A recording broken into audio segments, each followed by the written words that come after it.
We had predicted that this would be the closest game that we had seen thus far in the series, and we were absolutely right in this one. Let's take you there right now. This is what went down in Target Center. Listen to what Chris Finch told his team to focus on again in this one that they did so well in that Game 3 beatdown. Don't forget, the heart of what we were talking about before going into that game was take Holmgren out of the game. Take Williams out of the game. Well, they struggled to do that. Early on, Minnesota not able to accomplish that. Look at this. Chet Holmgren with the block on Rudy Gobert. OKC comes the other way and then gives it up to Jalen Williams. It was one of 6 threes that he'd hit on the night, Chiney. Look, it was J-Dub's day, and I think of the song, I'm a movement by myself, but we're a force when we're together. When they're together, they're 1-2 punch. They are hard to keep in front. SGA was cooking, but J-Dub, I love how aggressive he was as the number 2, but now looking like a number 1 in their hearts. And that was one of the questions coming into this series. SGA right here attacking the basket, goes all the way to the cup for the finish. Gilgeous-Alexander Williams, they combined to score or assist on 51 points in the first half here, Perk. We go ahead to the fourth quarter. It was closer than we have seen in this series thus far, but this is when the Thunder Big Three would fully take over. Absolutely, and shout out to Coach Dagnall for going small, putting Chet Holmgren at the 5. I called him out before the game and told him he needed to rise to the occasion, and he did just that. And I love this cousin-on-cousin matchup here. Nickeil Alexander-Walker had a heck of a game, but right there, it's SGA who gets the better of him. And that brings us to today's play of the game, brought to you by Dave & Buster's. Gilgeous-Alexander, he drives here, he loses control, but then goes through the legs of McDaniels. I mean, I knew as soon as I saw SGA's eyes on this replay that this was going to be going in here. Elite camera work by our crew. Absolutely. Shout out the best crew in the game here, and that pass by SGA that somehow J-Dub had to make. And then again right here, he came up clutch when the Thunder needed him the most, Chiney. Yeah, 6 threes, that was the separator, the three-point shot amongst star players. And what I love is that he was competing, he was doing it on both ends. And OKC shooting so well off SGA's passes there. Here, McDaniels drives, and it's Chet's defense meets him at the rim. God, what a play. A huge block, one of 3 he had in this one. The Thunder Big Three, I know we talk about, oh, Big Threes are dead. Not in OKC. They scored 34 of the team's 38 points in the fourth quarter. The Thunder win a close one, 128-126. They are in the driver's seat with a 3-1 series lead. But on the flip side here, Brian, from Minnesota, their stars, they really struggled. Yeah, look, they needed big games from their best 2 players, and you can debate about what happened with the shots because they made sure that they didn't get shots off, but the 10 turnovers between them, that was what was killer. Turnovers were a big part of this game. Here's Anthony Edwards after the game on his performance. They didn't really let me get too many shots off. They did a good job of that. Every time I had the ball, they showed me a major crowd, so just making the right play, getting off of it. And my guys hit shots tonight, so big shout out to them. I don't look at it like I struggled or he struggled. They had a good game plan, making us get off the ball. Especially for me, man, they was super in the gaps. I made the right play all night, so I don't really look at it like I struggled. I didn't get enough shots to say I struggled, so that might be how you guys look at it. But yeah, I didn't struggle at all. I made the right play. Do you agree with Ant's assessment there, Perk?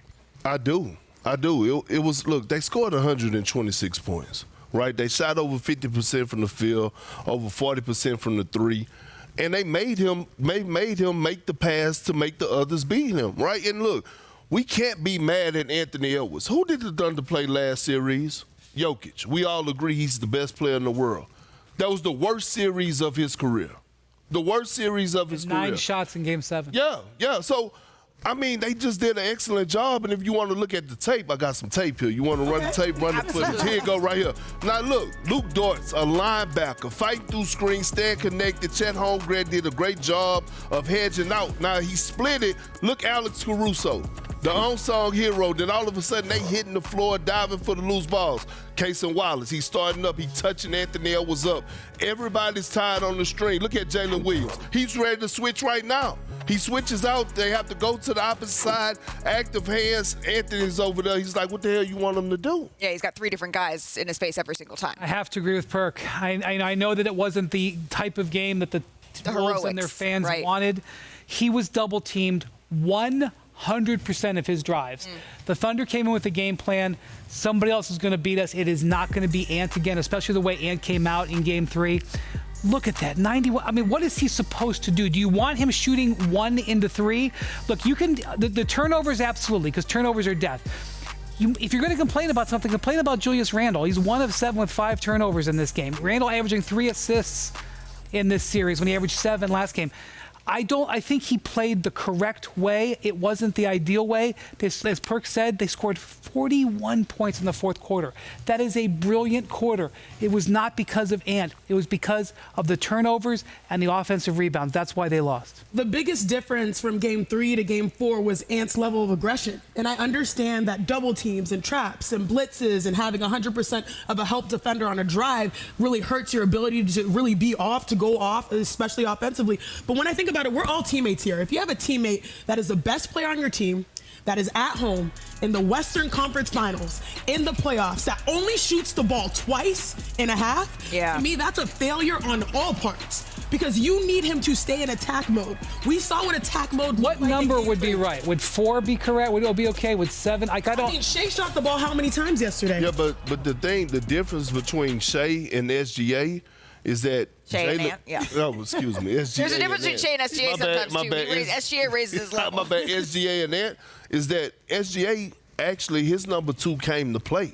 So that relieved pressure off of SGA and allow him to cook. I know, but we heard the sound of Finch before the game saying our game plan is shut down Holmgren and Williams, and we know the game plan for the Thunder was shut down Shea. I don't think shut down Ant. I don't think you can compare the two of them.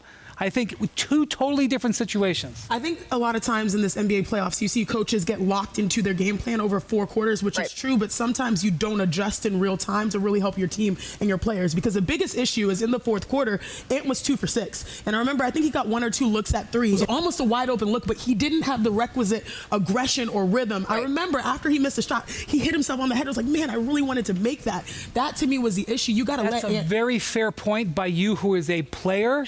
But I will just say they scored 41 points on 50% shooting in the fourth quarter against one of the best defenses we've ever seen. It's very hard for me to find criticism when they score 128 points.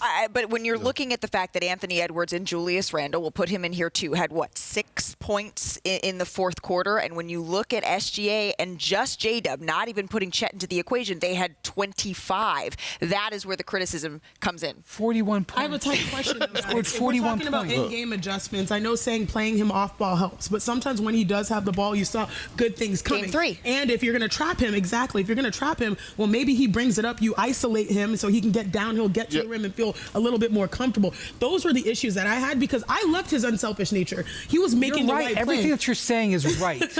But at one point in the third quarter of this game, the Thunder had 23 more shots than the Wolves. 23. It's unsurvivable. The fact that it was even close was amazing for the Wolves to even get it that far. And it felt down the stretch like it really was. And then you look back, there was 0 lead changes. 0 lead changes in the fourth quarter because every single time the Thunder, or rather the Timberwolves would hit a big shot, which they did, the Thunder would come back and answer. We know SGA is the MVP, but last night, Jalen Williams, Chet Holmgren, to your point, they were huge. The 3 of them, they combined to score 95 points. That's the most by any Thunder trio in a playoff game since the Thunder moved to OKC in 2008. Let that sink in. KD, Russ, and James. They never did that as teammates in a playoff game. And last night in his post-game press conference, Thunder coach Mark Dagnall, he gave me a very straightforward answer when I asked about his team. What did you learn about this young group now 1 win away to come back and win that way? I learned nothing, This is, they're easy to bet on. This team's easy to bet on. We're still growing. These are all new experiences for us, and we have to handle that correctly. But, from a resilience standpoint, this is the last group of guys you need to worry about. So he says he learned nothing, but Brian, did you? Man, I love that so much because a little bit of arrogance from Mark Dagnall. We never see it. But yes, he did learn something. He learned that J-Dub can do this because I'm actually going to call him Jalen Williams, Mr. Jalen Williams. I'm going to use his full government name because there was questions about whether this guy could deliver in these moments. He's had struggles in these moments before. He's worked extremely hard to prepare himself for this. This was the best game of his career. Highest ever in a playoff game, most three-pointers he's ever made. And didn't it feel like every one of those shots was a big shot? Yep. Especially that one between the legs on the Shea pass. And I also want to point out, Chet Holmgren backing that up with great defense and offense. This is the Thunder's bet. Their bet is that these three guys are good enough to win it all, and they're proving it. And they hadn't proven it before. And that's why I did learn something. I appreciate that Mark Daigneault is giving his team back up, but I think we all learned something about them. You know, in a few weeks, when all is said and done, you know, when you have the trophy and you have the confetti, you look back on championship moments. And I feel like for the Oklahoma City Thunder, we witnessed one. It happened with 3:30 left in the game, and that was the play that you're talking about, Wendy. Right here, Shea's in the splits. He's really in basketball to the left. And when I watched him, you know, just really navigate, throwing the ball literally to his teammate in between the legs for J-Dub to really knock down that shot, to me, I was like, wow, this team has arrived. They're dealing with adversity. They're learning on the fly. You need those types of buckets in these types of arenas on the road. I was just like, wow, we might be watching the birth of a champion in Oklahoma City. I learned something. About Coach Daigneault, that I've been disrespecting him all season long. He's one of the best coaches in the game. Sam Presti gave him the recipe. He gave him the crab meat. He gave him the sausage. He gave him all this. But he made that gumbo taste good, right? You got 12 deep. All of those guys are bought in. They have the right energy. They all is about winning. You think about the kid, Jalen Williams, played all series against Denver, not really getting no minutes, right? And then all of a sudden he go to this small ball and he challenged Chet Holmgren. Chet Holmgren in this series before last night had 2 blocked shots. Yep. He had 3. And he had a monster night offensively, outplaying Julius Randle. That's what you call making in-game adjustments. And so you got to give this man a lot of credit. And Malika, what you said on the call? They didn't even know who he was when he walked in. I was going to say, in the 50-11 shows that I hosted leading up to this series, right, how many times have I asked the question, well, who's going to be the second best player for the Thunder? How many of us have questioned whether or not Jalen Williams could and would step up? Well, sir, he did, and that spells trouble for the rest of the league. Perk, you got me craving gumbo now.